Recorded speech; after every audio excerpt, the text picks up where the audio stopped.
How's it going, volleyball fans? Braden Soprano, Davis Ransom. It's been a long time since we got together to do some volleyball podcasts, but it's volleyball season again, Davis. What can you say about getting excited for the season? Oh man, I'm just so excited for another year of volleyball. We got some great teams this year, and it's just going to be exciting. I'm stoked. Yeah, so we'll give our preseason top 10 with this podcast and then talk a little bit about what stood out to you so far in about a week or week and a half of play. So let's start with number 10, and we're going off your rankings because you're the expert, and I had some influence on this, but not too much.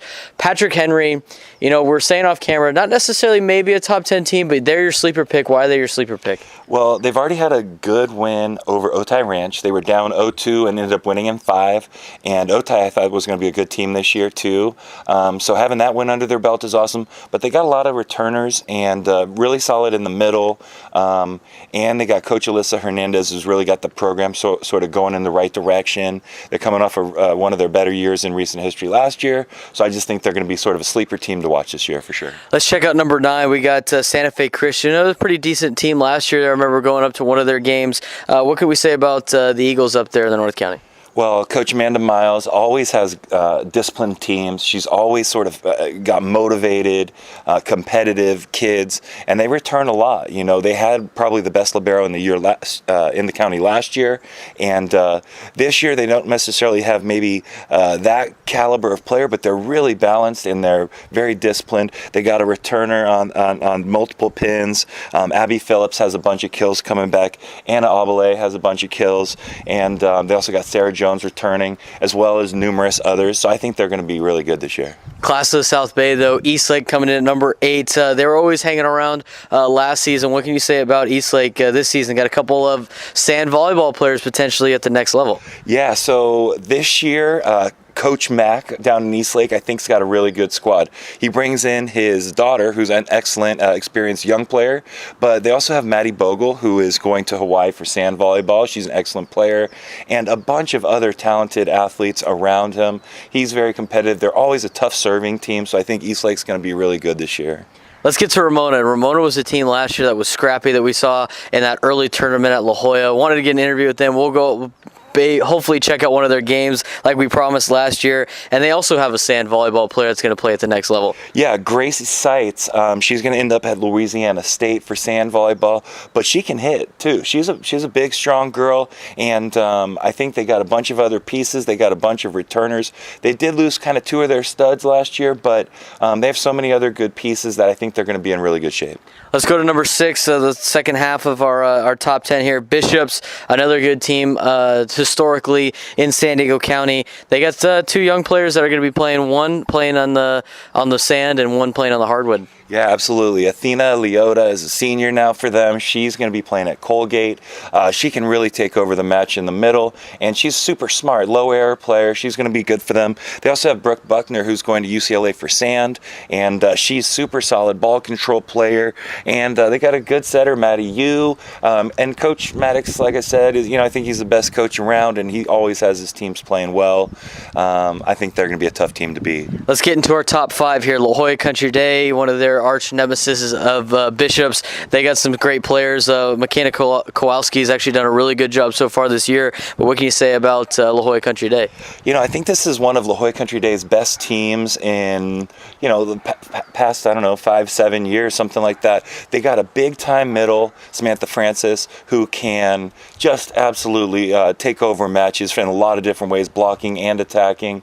They got McKenna Kowalski, like you mentioned, who's an excellent setter. She played on a top club team this year, so she's got another year of experience under her belt. And they got Nicole Prescott, who's a really good pin, and she can put the ball away. And Coach Ogle over there always does a good job, and this year he's got a ton of pieces. So let's look at the top 4. It looks a little familiar of the top 4 that we had pretty much every week last year. Some great volleyball here in the next couple spots. La Costa Canyon coming in at number 4.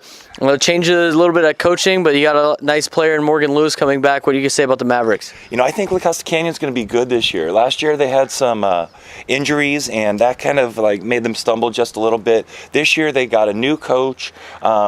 Rachel Morris, and she's really a competitive player. A coach. She gets a lot out of her players. I think revitalizing the program with her energy, I think, will be awesome. And they do have a bunch of returners. They got Sophia Therio, who's going Division I as libero, and of course Morgan Lewis, and many more. They got Katie Luget back healthy.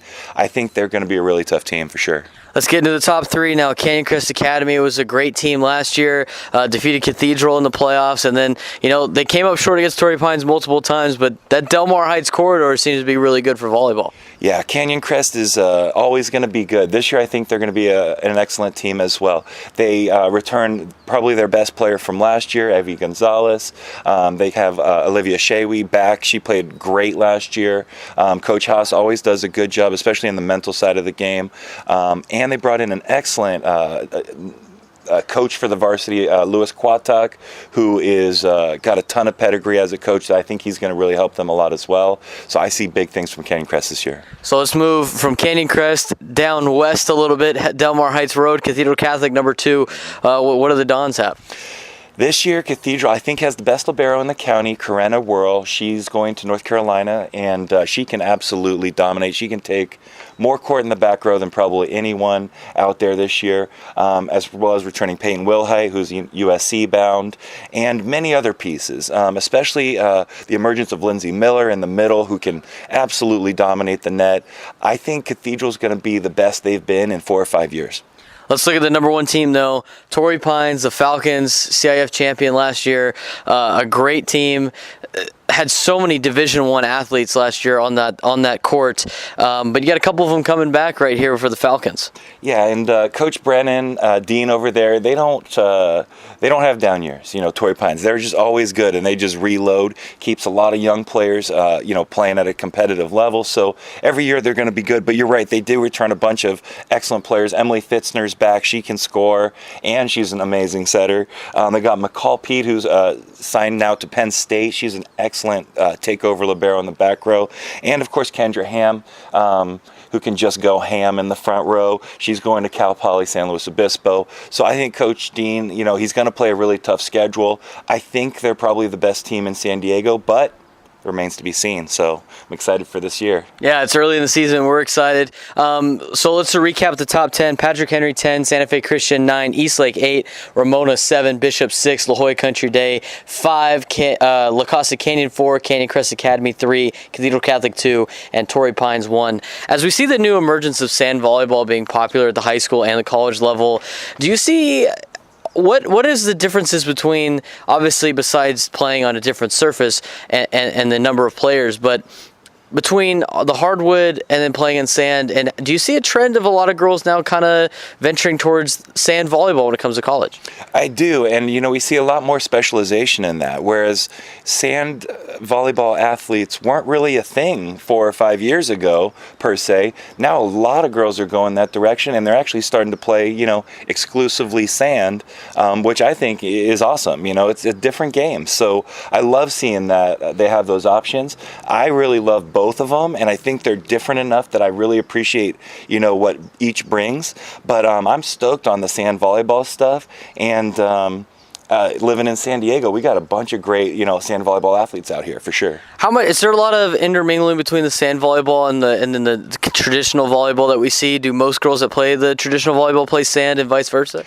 I think so, and I think a lot of them start off indoor, maybe when they're younger, and then transition into the sand. Sand kind of has a type of player that works great for that. Some of these really tall middle blocker types, they might want to stick to indoor. Some of the sort of smaller kind of tweener players love playing beach. But, anyone can play either one if they love it. And, I really think that they both have great opportunities right now. They're both just growing and exploding. So what I tell everyone is play each one as long as you can. If you can keep your grades up and do both, I'd say do both as long as you can. And they're both just wonderful to participate in. Personal preference. Do you like the sand or do you like playing indoor? Oh, man, that is such a tough question. I don't know. I think for me, playing some awesome high-level 6-on-6 volleyball, there's nothing like it. I would have to lean towards indoor if my knees are feeling good.